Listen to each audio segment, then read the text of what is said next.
Hey everybody, welcome back to the channel. Today we're doing a reaction video to Joseph Carlson on his February 12th, 2021 video, Why I Am Not Buying Palantir. Now, a couple things before we get into the video. Number one, this reaction video is going to be pretty long because his video was 17 minutes, so you can expect this reaction video to be a little bit longer. So get some popcorn, relax, just watch back as I analyze what he has to say. Number two, Joseph Carlson, I really like this guy. I like his analysis. I don't agree with all of his moves. He's super bullish on Netflix and Spotify. I just don't get that at all. But I do like how he communicates, and I do like his insights and analysis, and I do listen to his content. So this is not meant to be bashful or anything in that respect. I'm just going to be analyzing specifically his thoughts today for why he is not buying Palantir. Number three, I have not watched this video before, so this is my real-time reaction to what his thoughts are because I was going through his channel the other day and I saw this video pop up. And I was like, oh, I should probably react to it. But I actually have not watched any part of this video at all. Number four, final thing I'll say, I do know he doesn't like the CEO compensation structure of Palantir because one of the tweets that prompted me to go to his channel is a tweet that he said that Alex Karp got paid the total amount of revenue that Palantir made last year, which was about $1.1 billion. And he followed that up by saying, how would shareholders feel if Tim Cook got paid the same amount of revenue that Apple got paid? And this was just a absolutely ridiculous tweet. It was just a really silly tweet. It's the point where he had deleted the ability for people to reply to it because he had no knowledge that Alex Karp did not get paid that from Palantir. That was a compensation package that was options that he had to sell that he was granted in 2011. So it was 10 years and he had to sell them or else they were going to expire. So it's that's why the compensation was $1.1 billion, not because Palantir was hey, we'll give you $1 billion in salary. That's not what happened. And number two, it's just silly to compare it to Tim Cook because it's Apple makes how many billions in revenue? 100 billion or something, something crazy. Why would they pay the CEO 100 billion? That doesn't even make any sense. So it's just so he was trying to make a point it doesn't make sense for the revenue of the company to equal the compensation package of the CEO without realizing it really doesn't make sense, which is why you should look deeper into why that's probably not what is happening. It's more likely that there's something else going on, which was him selling his shares. So the guy doesn't really like Palantir, but I want to analyze his thoughts today and see why he doesn't like Palantir and see if we can break down some of that analysis. So let's get into the video. Cathie Woods bought 5 million shares of Palantir. So me saying I'm not investing in it, I do not want this to be confused with me saying that Palantir is a bad investment and it's going to go down in value. Most likely Palantir is a good investment. If Cathie Wood bought it, like most of the things that she buys, they seem to go up in value. So I am not saying that this is a bear thesis on Palantir. I'm not saying that this company won't go to the moon tomorrow. I really am not saying that. So if you're invested in it, I'm not saying you're wrong.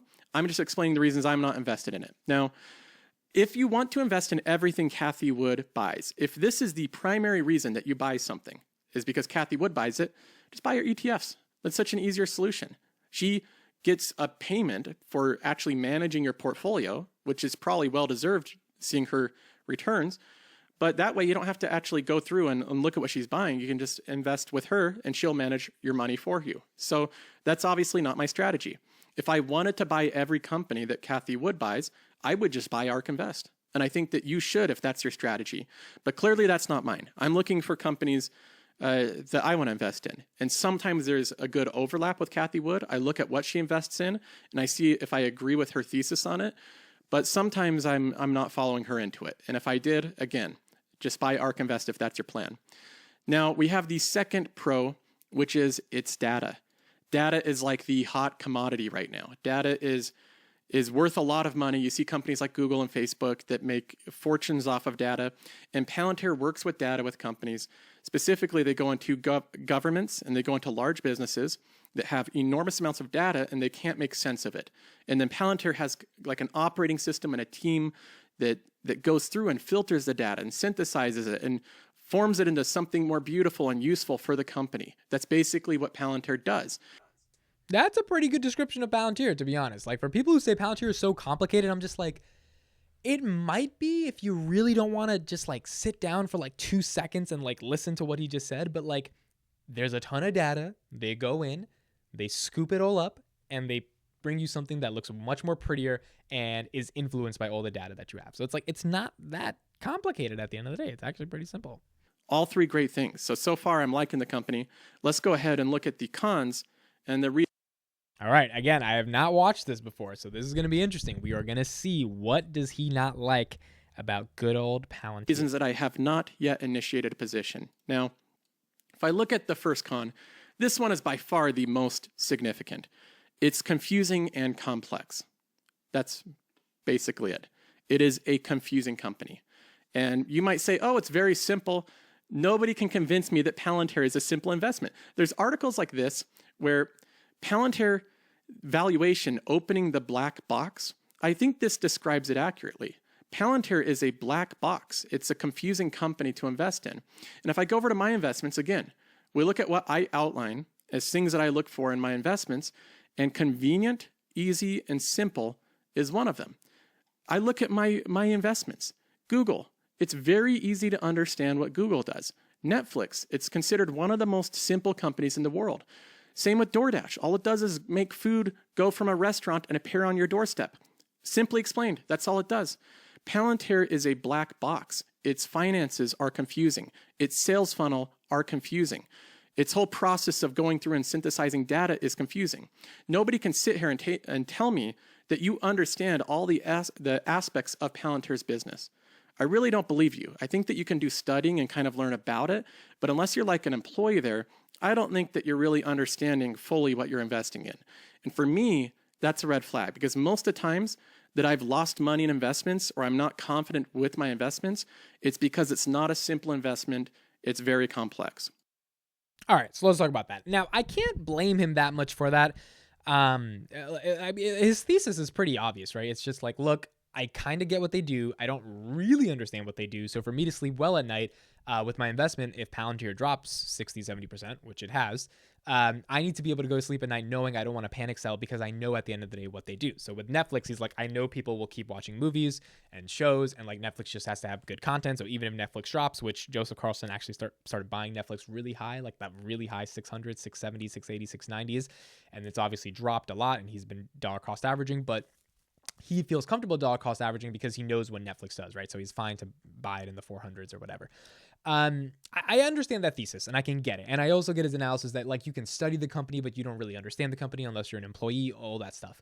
However, I don't think that's necessarily a reason to not invest in a company, particularly for a couple of reasons. Number one, if you actually study the company in depth, it's not that hard to understand what the company does. I mean, like, it's really, really not that hard. Now, does it require more in-depth due diligence? Is it a harder investment thesis than Google?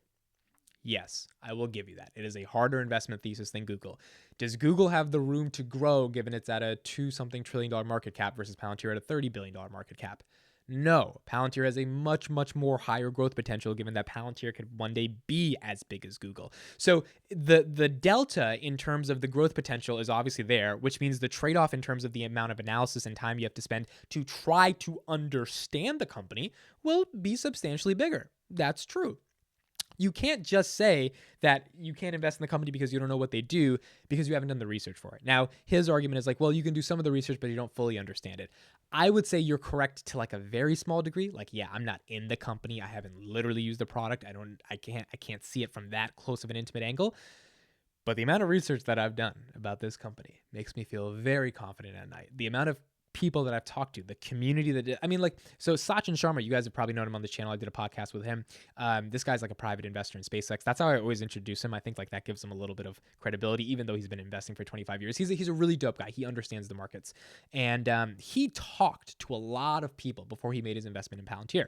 Some of these people were people that know other people in Palantir, or this and that in Palantir, or the CEO of this company that works with this guy that talked to Palantir. So it's like he's been able to have conversations, and this is not like crazy conversations. This is just you reach out to people, you talk to them, you see what their opinions are, you see their thoughts, you get insights. I mean, I've talked to some people that have worked with a little bit of Palantir. I've had some people come into my DMs based off seeing my videos that work with the Palantir software, and and like you get more insight, right? This is basic questions you have to ask people as you try to understand more about your investment thesis.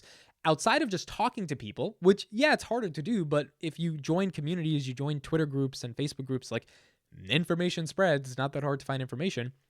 Then it's a question of doing actual analysis. So like you can talk to someone and they can give you some insights based upon some article that they've read and stuff about Palantir. But then it's a question of, can you go deep on an investment thesis. And the problem with lazy returns, which I would call them for like Netflix and companies like Spotify, Shopify, is the business model is so lazy that the growth potential is probably not there given how mature some of these companies have become. Not saying those companies are not going to grow in the future, but those companies have grown to a decent extent, right? And it's a pretty simple business model. You charge someone, they give you some money, and you give them a little bit of service. Palantir requires a little bit more digging and going deeper. But once you go deeper and you dig and you understand what they're trying to do, it becomes very obvious what the growth potential is. Not what the growth inevitability is. I think it's inevitable, but obviously nothing's inevitable. Like everything's still open to risk and chance. But when you really see what they're doing, when you see their press releases, when you see the fact that they did 16 deals in some form of another in the past 2-3 months, which is, I did a recap video on that a couple days ago, you start to realize, oh, wait, like this stuff is not getting covered by CNBC, but this company is moving. They're doing stuff. They're really, really going for it. And once you get a better understanding of why these deals are happening and you relate it to all the public information that is on these websites and that you can go into in depth, and you also relate it to all the conversations you can have with other people who know things about Palantir, because that's just the game of investing in due diligence. You talk to other people. You start to come up with a really simple conclusion, which is, either I'm going to put my money in this because I believe in what they're going to do, or I'm not going to invest because I don't believe in what they do. Not I don't know what they do. And 9 times out of 10, if you go that deep into a company, you start to know what they do, you probably figure out that you want to invest in them because you're like, you went deep and you are one of the people that went deep in a world in which a lot of people don't go deep, which is why that type of phenomenon or just level of interest doesn't exist for the company, which means you found something early before someone else. Does that mean it's necessarily going to win? No, but that doesn't mean that you have to be an insider in the company or be an employee at the company to know what your investment is about. I mean, there's just way too much information out there in the world for me to believe that you need to literally be a worker or an employee in the company to have a safe understanding of an investment. There's just way too much information out there, like way too many discords, way too many group chats, way too much public information, way too many videos, way too many press releases, way too many things where you read, way too many guys like me putting out content around Palantir where you could literally watch one of my videos every single day and get so much more educated on the company. So saying it's confusing and complex is okay in the first couple months of evaluating the company. But if you actually choose to make an investment decision, which I think for everyone, if they do, they should go decently deep on the company they're investing in. Otherwise, I don't think it's an investment. Then it doesn't become that confusing and complex anymore. So I don't think that's the best reason to not invest in it. Now, let's go ahead and move on to con number 2. A limited TAM, which is the shortened version of total addressable market. Like I've said with my investments, I'm looking for ones that can grow into enormous market caps. And more importantly, they have enormous total addressable markets. So Netflix, for instance. Netflix has a total addressable market of right now, 800 million households could potentially sign up for Netflix. They have 200 million. So they can grow 2, 4, 6, 8 until they've reached their total addressable market. But their total addressable market is also growing. So by the time they reach 800 million, it'll probably grow to $1 billion or $1.2 billion, and then they have room to grow. So Netflix has a huge total addressable market. You look at other companies like Spotify. How many potential customers does Spotify have? Well, you got to have people that, A, they like music or podcasts or the Joe Rogan podcast or any type of audio entertainment. And B, they have like an internet connection and they have a few dollars to spare every month. That's their total addressable market. It's billions of people. Spotify has a TAM of billions of people. We look at Palantir and the total addressable market of this company. And first of all, most likely it's governments right now make up over half their revenue. So there's only so many governments in the world.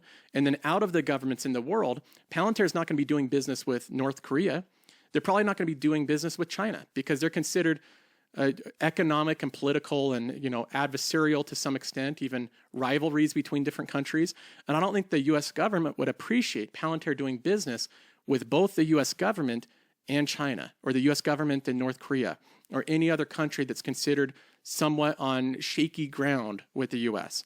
So they have the government as part of their TAM, but then they also have some large businesses. The type of large businesses that Palantir signs up are super big businesses with huge budgets. Most of them are like Fortune 50, Fortune 100, and then maybe some Fortune 500 companies. But most of the time, it's the very top companies, the ones with the biggest budget. So this isn't a company that I see having worldwide appeal. It doesn't have a broad audience of people that use it. It's limited in the amount of governments that can sign up, and I think it's limited in the amount of companies that can sign up. I don't see it like Salesforce, where it can sign up a lot of mid-sized companies with its product. Its addressable market, in my opinion, is not as big as some people. All right, let's talk about it. So, what is his argument around limited TAM? First of all, he has no argument. I mean, maybe it was in February 2021 and he just he was confused about it because it was early in Palantir when people were starting to get to know about the stock. But the recent tweet that he just put out that I mentioned at the top of this video shows me that he's still very bearish on the stock. I mean, that tweet was literally like 5-6 days ago. Palantir's TAM is ridiculous. Palantir is working with blockchain, energy, supply chains, infrastructure, healthcare, drug discovery, financial fraud, AML, KYC. I mean, there's like so many industries. If you just go on their website, like they're in space. Meta constellation, IoT, electric vehicles, smart autonomous, general AI, where they're serving the world's different needs that can use machine learning predictive simulation models. There are so many different industries. And it's not just me spewing this. Like you go on Palantir, go down to their offerings, look at all the different offerings. I think I have a video on literally each one of the offerings. Those were the first videos I was making back in November and December as I really started to begin to cover the company. They have so many different markets that they can go into. And when I mean go into, I mean they can take their software, go to the big businesses within those markets. There's over 6,000 real companies that Palantir is projecting is doing about $500 million in revenue that they can market their software to. And they can say, hey, use our software to make your business more effective, more efficient, get data, get insights, make sense of your data, all this stuff. They've launched literally 14, 15 deals in the past couple months. I just did a video recapping it. I mean, there are so many partnerships, so many different industries, so many platforms. They power the entire airline industry with Skywise, which is a platform they created in 2017 around data analytics for airplanes and airplane manufacturers and like how to make sure an airplane is not on the ground for a long time because a plane on the ground is just losing money for the airlines. There are millions of different possibilities and potentialities for Palantir's industry. And like he said, Netflix's TAM is growing as Netflix is growing. These industries are only growing more and more and more. My favorite example is renewable energy. I mean, like that's a multi-trillion-dollar industry. Getting all these corporations that want to go net zero by 2050, multi-trillion-dollar industry. That is a data problem to get to net zero. That's not just like an infrastructure problem. You need the data analytics capabilities to do that. If Palantir just gets a sliver of a multi-trillion-dollar green energy industry, we're talking about hundreds of billions of dollars on the market cap. And then you do that for multiple industries where you have a first-in-class software product that no one else can really replicate. Like to me, the TAM argument is the most fun argument. I had a corporate banker from Dubai that I did a podcast with a while ago. Her name was Aisha, and she was basically breaking down from a banking perspective how big the TAM can become and how really big the total addressable market ultimately will be. So I think he's absolutely wrong on the total addressable market. Like he is dead wrong on that argument. Like anyone who says Palantir does not have a big TAM, anyone that says Palantir does not have customers to go after, anyone that says the government business is not going to be gigantic. I just put a video out yesterday talking with Sachin Sharma and Chris Patel about how the government business is actually really, really big. And yes, there are not unlimited governments in the world, but those government contracts are extremely lucrative. I mean, one government contract is like 17 commercial contracts. Like there's a lot to think about when you say their TAM is very low, especially in a world in which the world is becoming more unstable. So if the world is becoming more unstable, Gotham, their governmental platform to help in times of instability, is going to be more required than ever. This is basically what Karp said on the interview that he just did a couple weeks ago. So I think anyone who says Palantir is, I think Palantir is probably the most applicable and potentially trillion-dollar potential company for a TAM in the future other than Tesla. Like I think their TAM is the most appreciating TAM, a TAM that can go up in value to the levels of trillions over the next 2 decades outside of Tesla. I don't see any other company's TAM being as big as Palantir's TAM. I literally don't. Like Spotify selling music subscriptions, no. that's not going to work. Like no, we're talking about a real TAM, total addressable market, how many different industries you can enter. Like a consumer market always has a big TAM because there's 8 billion people, but 8 billion people are not going to be paying Spotify $10 a month. What, Spotify's going to be making $80 billion a month? Like, no, that's like almost $1 trillion of revenue a year. That's not happening, right? So when you talk about a real TAM, I think about different industries that are growing exponentially and different players in those industries that can use a software and that can expand that industry exponentially while expanding that software exponentially as well. So I think he's wrong on the TAM. The third thing, and this is the final con of Palantir, is B2B growth, business to business growth. Now, there's two different ways that companies can grow. There's business to business companies like Salesforce, which is ticker symbol CRM.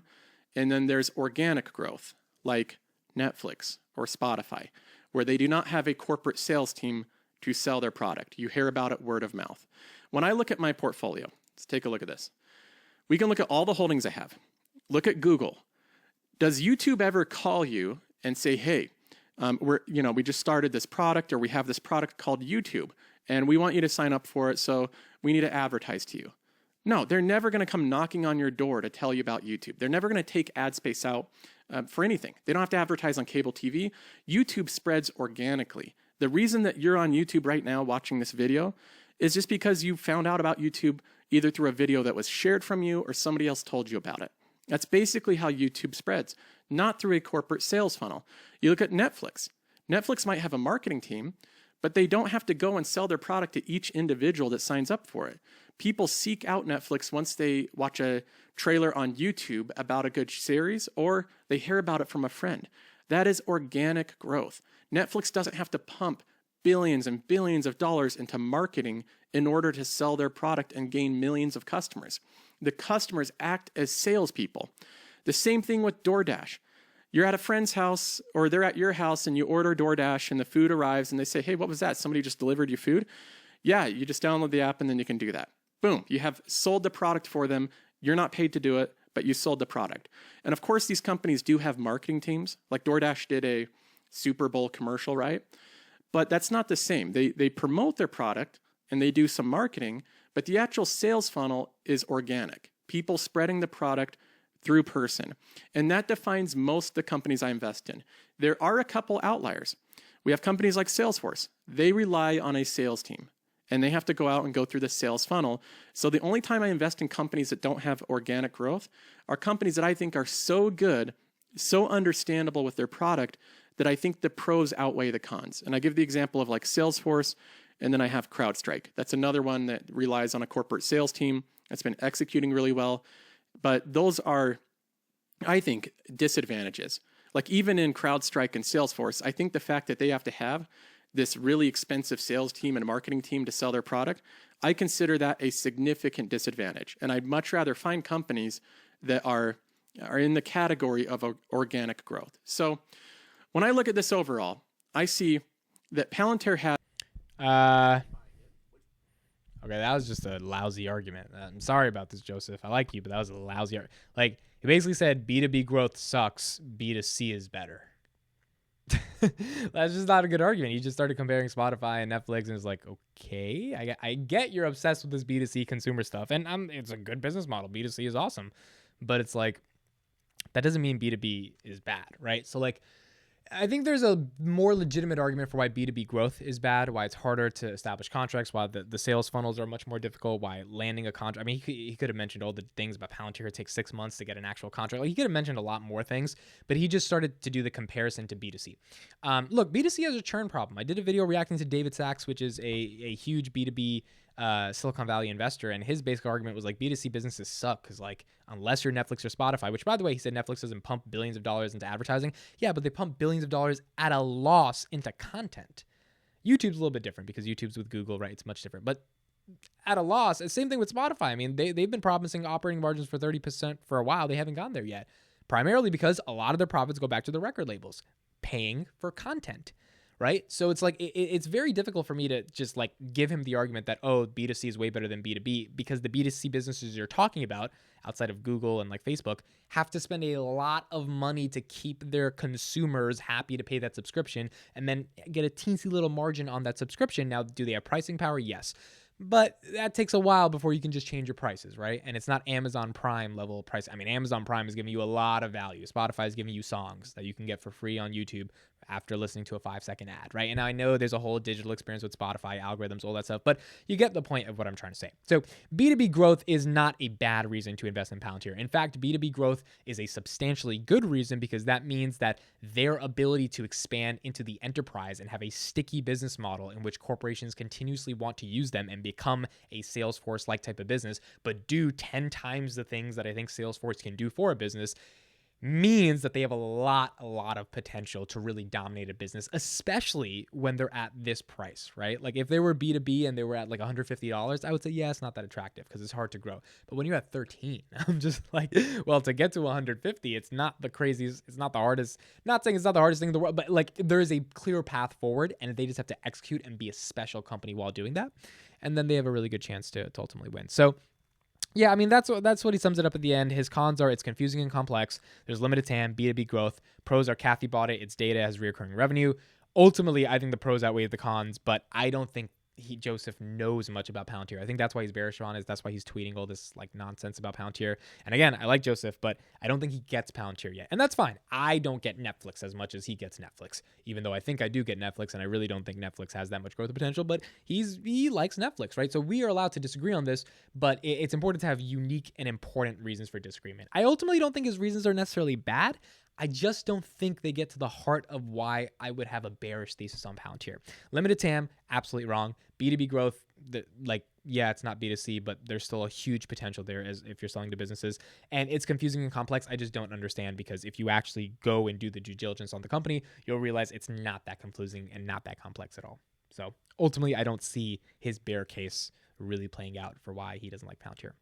Anyway, thank you guys for watching. Hope you liked this video. Let me know what you guys thought about Joseph Carlson. Again, I am a fan of this guy. I do like his analysis. I just don't think he's necessarily correct on his first analysis of Palantir, which was a year ago, which I don't think has changed given the stuff that he's tweeting out. But maybe he'll see this video. Maybe he'll watch some of the stuff I put out, and he'll start to do a little bit more digging on Palantir. It would be nice to see him coming out with a video saying he's adding Palantir to his growth fund. Thank you guys for watching. Let me know your thoughts in the comments. My name is Mitt. I'll see you in the next one.